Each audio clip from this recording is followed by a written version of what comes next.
wanna get to know you.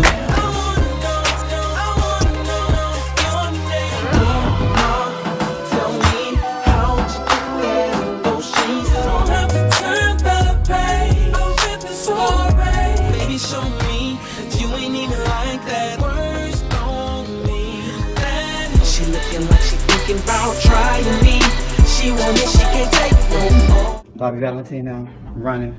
You forgot your shoes and your keys. If you want it back, bring me some money. Call me so I can tell you the price, Bobby B. What happens when one viral video destroys a decade-long R&B career? How does a chart-topping singer go from opening for legends like Keith Sweat to becoming the internet's biggest punchline overnight? Before this story ends, two secrets will shake you: the legal battle over his own name that cost him millions, and the 2017 scandal involving a transgender woman that he's never fully recovered from. Buckle up, because Bobby Valentino's fall from grace is messier than anyone ever imagined. February 27, 1980, Mississippi welcomed Bobby Marcel Wilson into a world where he'd eventually become one of R&B's most promising voices. But the road to stardom started in Atlanta, Georgia, where Bobby's musical journey would truly begin. Because I remember, I live in Atlanta, of course, and I never really been to California for real. I think I went on vacation with my parents. Growing up in a successful family, his mother a doctor, his father in horticulture, Bobby had stability that many aspiring artists didn't. My dad, mind you, is a hard worker. He's a farmer. He's in the horticultural, so he's always working.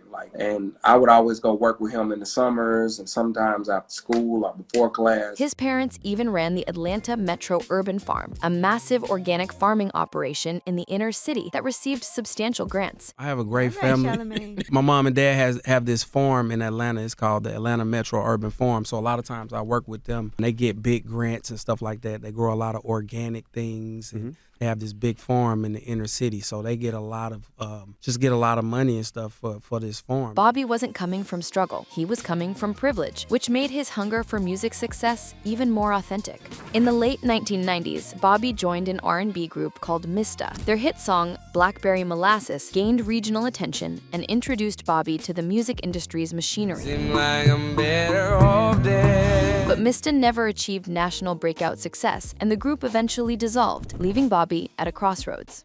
Probably about my second year in college, Mista really broke up, for sure. And I just went on a solo quest. After Mista fell apart, Bobby did something bold. He auditioned for the first season of American Idol. Standing in that Atlanta audition line, waiting for hours with thousands of hopefuls, Bobby Wilson believed his voice would change everything. He sang Jodeci's Lately, pouring his heart into every note. Randy Jackson said no. Paula Abdul said he was okay, but they'd pass. Simon Cowell delivered the killing blow with a dismissive Valentino? No. Bobby's sister, Michelle, who'd accompanied him, nearly fought the judges for disrespecting her brother. Bobby left humiliated, rejected on what was supposed to be his big break. Years later, when American Idol showed footage of rejected auditions, there was Bobby Wilson, part of the blooper reel, a cautionary tale of artists who didn't make the cut. But rejection became fuel. Bobby went back to Atlanta, locked himself in studios, and refined his craft. He started going by Bobby Valentino, a name he felt represented the smooth, romantic R&B he wanted to create. In 2004, Bobby graduated with a Bachelor of Arts degree, proving he valued education alongside music. So I was going to the studio. At this time, I just graduated from high school. Yeah. I went to Clark Atlanta University. I had a music scholarship to go to Clark Atlanta first couple years. And I would go to class and then I would go to the studio right after. That same year, opportunity knocked when Ludacris signed him to Disturbin' the Peace, which had a distribution deal with Def Jam Records. In 2005, Bobby Valentino released his self-titled album. Slow Down, to talk about Slow Down, that was, a song that my first single, and it started out in California, and me and a guy by the name of Poon Daddy, we did a lot of leg work to get the song going. I was signed to DTP at the time, and once we got the song going on our own, DTP received the label deal, and it just really took the record international and just made it such a huge song. The lead single, Slow Down, became a massive hit, climbing into the top 10 on the US Billboard Hot 100. The song was everywhere: radio, clubs, ringtones, music video countdowns. Bobby Valentino had finally made it. The album went gold, selling over 500,000 copies. Bobby wasn't just another R&B singer. He had a unique voice, smooth but with an edge, romantic but masculine. His follow-up singles, Tell Me and Anonymous, kept him on charts and in rotation. You can tell by now I want you, yeah, you, so sexy thing. But success came with complications nobody anticipated. A prominent British pop musician named Bobby Valentino had been using that name in Europe for years. When Bobby's second album, Special Occasion, dropped in the spring of 2007 and became his second #1 album on the R&B charts, the international success caught the artist's attention. My second #1 album, so I was excited. It was a big international record. Lawyers sent letters. We get this message from an attorney that there's this man in Europe that's suing my brother for using his name. The British Bobby Valentino sued for trademark infringement, passing off, and breach of contract. The claim was simple. Bobby Wilson was profiting off a name that already belonged to someone else in the music industry. The legal battle became a nightmare. Bobby had branded himself as Bobby Valentino for years. It was on albums, merchandise, promotional materials, everything. The final settlement was devastating. Bobby couldn't use Bobby Valentino in the UK and Ireland. We did a contract where we could coexist with the name everywhere except for UK and Ireland. Worse, the British musician would receive a portion of profits from anything already released with the Bobby Valentino name. Any little thing, he was coming after him and there would be another lawsuit. The final paperwork said that he gets some portion of things that had Bobby Valentino on it already. It was it was a lot. The label had to pay. Bobby had to pay. Any little infringement brought more lawsuits, more money lost. And Def Jam went against the contract and printed the album as Bobby Valentino. So from there, all hell broke loose. I had to pay this guy a lot of money. The label had to pay him a lot of money. He felt like he'd lost his identity. He'd built Bobby Valentino from scratch, and now he had to rebrand as Bobby V. Hard for me because I had branded Bobby Valentino for so long. And at this point, I had to change my name. I had to go by Bobby V. I lost kind of my identity. The name change confused fans. Radio stations didn't know how to promote him. Some thought Bobby V was a completely different artist. His momentum slowed just as he was peaking. In 2009, Bobby V released The Rebirth under his shortened name. Singles like Beep, featuring Young Jock, became club anthems, but the commercial success didn't match his earlier work. The music industry was changing. Digital downloads, piracy, and shifting tastes meant R&B artists had to work twice as hard for half the attention. Get back to who I was. But it was almost too late now. And then the label drops you. It's like, oh, well, it didn't work. Peace. And then so now I get my label situation and I have to make a hit. So with that, I have to make beat because I know it's like a guaranteed, this is gonna go right now. By 2011, Bobby V had left major label life behind. He went independent, believing he could make more money controlling his own masters and distribution. His 2011 single, Phone Number, became a legit hit, charting independently and proving Bobby could succeed without major label machinery. The independent route worked financially. I think that's dope when somebody can say, you know what, let me do what I really do instead of trying to follow the trends of things, because that's why so many artists come and go. And even successful artists, what happens is we trends too, because we want to have commercial success. I even did that myself, and you have success. Bobby was making real money, not the fake checks labels hand out while recouping everything. He performed constantly, opened for legends like Keith Sweat, who stayed on the road, and built a loyal fan base. But Bobby's personal life was messy. He admitted freely that he was a player. Women everywhere, constant temptation, threesomes that ended up leaked online. In this business, it's kind of hard, especially being like an R&B guy. There's always so much temptation, and you can have a great woman. Whenever you have a great woman, that's when all of them come. Like everything, all the temptations, everywhere you go, here's a new woman. A photo from 2001 showing Bobby in a compromising position with 2 women went viral. His own father confronted him about it. Bobby laughed it off publicly, but privately, he knew his reputation was becoming problematic. Women tried to run him over. Others went through his computer and leaked private videos. The player lifestyle that seemed fun in his 20s was becoming exhausting and dangerous in his 30s. In 2013, Bobby experienced something terrifying, an armed carjacking outside an Atlanta studio. He'd left his red Bentley running with a young woman inside while he went to tell someone to move their car so he could park. Within 30 seconds, a gunman approached, pointed a weapon at Bobby, and demanded the car. Bobby let him take it. The young woman inside frantically waved for Bobby to help her, but he couldn't risk getting shot over a car. The carjacker got in and drove off with her still inside. Thankfully, he made her get out around the corner before police caught him minutes later. Bobby kept the Bentley despite offers to trade it. He loved that car, but the incident shook him. Violence could come from anywhere, anytime. In 2014, Bobby released the Peach Moon EP, a complete departure from his commercial R&B sound. Gotta be love, abuse, making love. The project featured live instrumentation, organic production, and introspective lyrics. Peach Moon is a project of real music, live instrumentation, drums, keys, guitars, violins. There's so many different things on Peach Moon, and it's talking about real issues, things that we all can relate to. Bobby said he was inspired by D'Angelo, Eric Roberson, and Toro y Moi, artists making soul music for people who truly loved music, not just radio hits. My goal now, definitely. I've always wanted to make timeless music, and even my contemporary, a lot of my records are timeless, but I think this kind of music for this Peach Moon project is, I look at the Earth, Wind, the Fires, the Joe, the D'Angelos, the Eric Roberson, the Dwellers, the Music Soul Child, all these people that really make soul music, and a lot of their music is classic, and you'll hear it on maybe not mainstream radio, but the station that continues to play good music. So I wanted to be a part of that instead of trying to chase a mainstream record. Critics praised Peach Moon. Fans were confused. Radio ignored it. Bobby didn't care. He was creating art, not chasing hits. He said he'd rather perform for audiences who appreciated musicianship than hustle for club plays. I felt like I was really doing the people an injustice on my behalf by kind of sticking to the format that what everybody else is doing,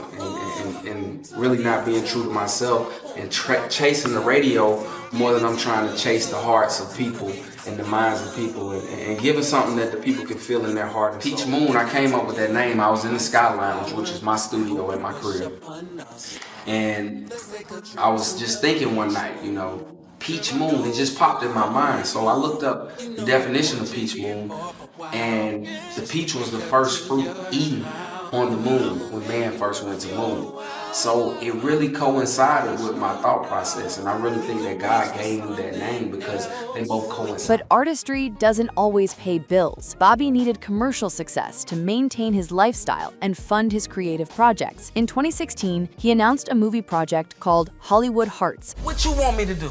You want me to sit around here and be lame and broke so you can sit and complain about that too? A film loosely based on his life as an R&B artist navigating fame, women, and temptation. Valentino live on the set. Terry TV, Hollywood Hearts. Y'all get ready for this movie and the soundtrack from your boy Bobby V. Bobby invested heavily in Hollywood Hearts, paying for production, hiring actors like DC Young Hwai and Carl Payne, and creating a full-length feature film that would premiere on BET. He took acting classes for a year, determined to be taken seriously as an actor, not just a singer doing a vanity project. Playing myself in the movie, I actually went to acting class like a year before I shot this movie, and throughout the movie, and still go to acting class because, it's something that I really want to get into. The film premiered on BET on October 8th, 2016. Reviews were mixed, but Bobby was proud. Now, this is an album that I'm coming out with.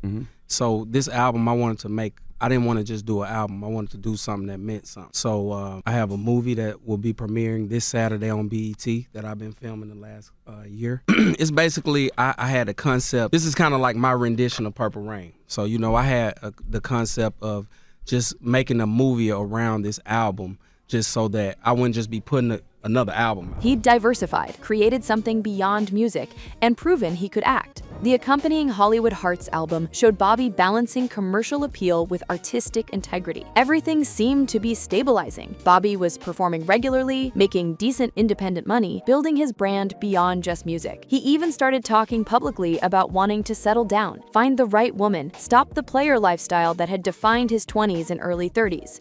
As the older I get, I'm trying to, really settle down and conform and do what I need to do as far as that. Then came July 2017, and everything Bobby had built came crashing down in the most humiliating way possible. A video went viral. In it, a half-naked Bobby Valentino ran out of an apartment while a transgender woman named Rayma Houston recorded him. Demanding payment, Bobby left behind his shoes and keys, scrambling to escape as Houston mocked him on camera. Bobby Valentino, running. You forgot your shoes and your keys. If you want it back, bring me some money. Call me so I can tell you the price, Bobby V. The internet exploded. Memes flooded timelines.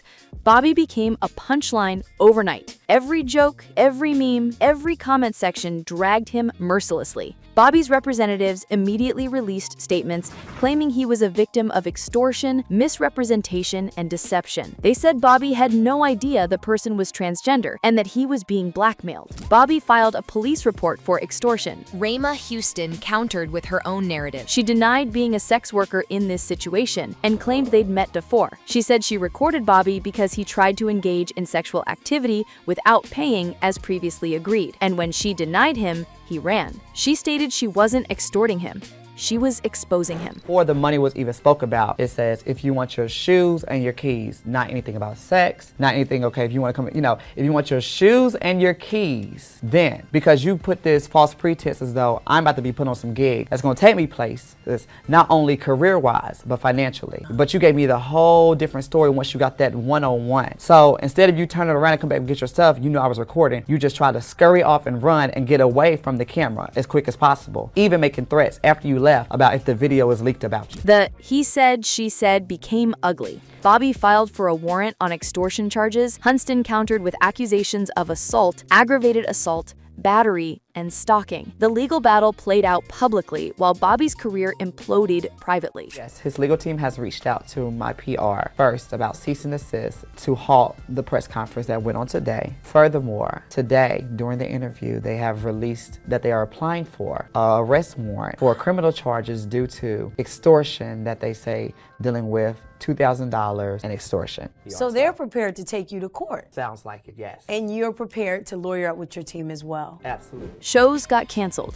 Radio stations stopped playing his music. Fans who'd supported him for over a decade turned their backs. The viral video became Bobby's legacy, overshadowing every song he'd ever made, every accomplishment he'd achieved. Bobby tried damage control, but the internet is unforgiving. Every interview, every post, every public appearance brought the same questions, the same jokes, the same judgment. In March 2018, less than a year after the Houston scandal, Bobby was named the main suspect in an SA investigation in Cobb County, Georgia. His representatives again claimed false allegations intended for financial gain. The specifics of that investigation's outcome weren't widely reported, but the damage to Bobby's reputation was irreparable. The man who'd opened for legends, sold hundreds of thousands of albums, and built an independent empire was now primarily known for one viral video. Every article about him led with the scandal. Every Google search showed the same images, the same story. Bobby largely disappeared from the public eye after 2018.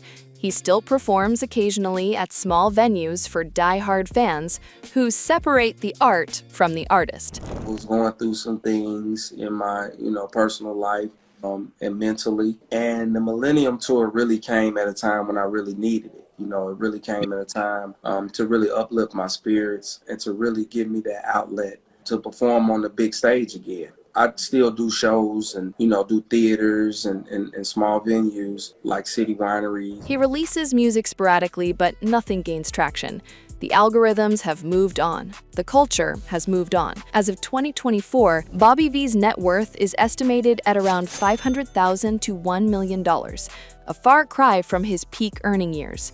The legal battles over his name, the decline in commercial success, and the scandal's impact all contributed to his financial downturn. Bobby is 44 years old now, unmarried with no children. He occasionally posts on social media, promoting shows or new music, but engagement is minimal. The man who once had millions of fans now struggles to get thousands of views. The saddest part isn't just the fall, it's how quickly it happened. One viral video, 60 seconds, that's all it took to erase over a decade of hard work, talent, and dedication. Bobby's story serves as a cautionary tale about reputation, about how one moment can define everything, about how the internet never forgets and rarely forgives. He built Bobby Valentino from the ashes of American Idol rejection, only to lose everything to Bobby V's biggest scandal. Some fans still defend him, claiming we'll never know the full truth of what happened that July night. Others say karma caught up with a player who disrespected too many women for too long. The truth probably exists somewhere in between, a complicated situation involving two people whose stories conflicted, amplified by social media's hunger for scandal. Bobby V still makes music, he still performs, he still believes in his talent.